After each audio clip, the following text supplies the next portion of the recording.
Welcome to the markets in 2 minutes with me, Henry Temple Baxter, as of the 19th of June 2024. I want to go over some of the key elements that have been happening in the S&P, look at a bit of history.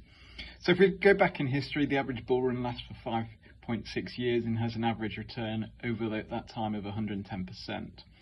We are halfway through that, or less than halfway through that, of the lows of October 2022, and it's gone up around 50% since then.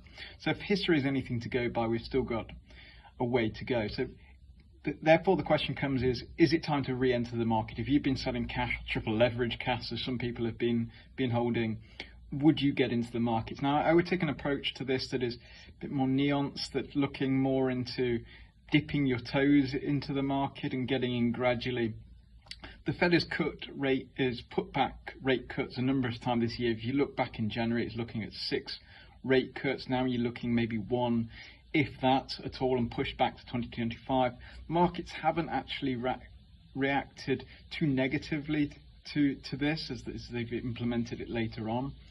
So therefore I'd keep a bit in cash, but keep dipping into the markets. Where you'd want to go is no surprises, where we're kind of bullish for the rest of the year, and where a lot of the bank sites, American equities in the large caps, in those sectors.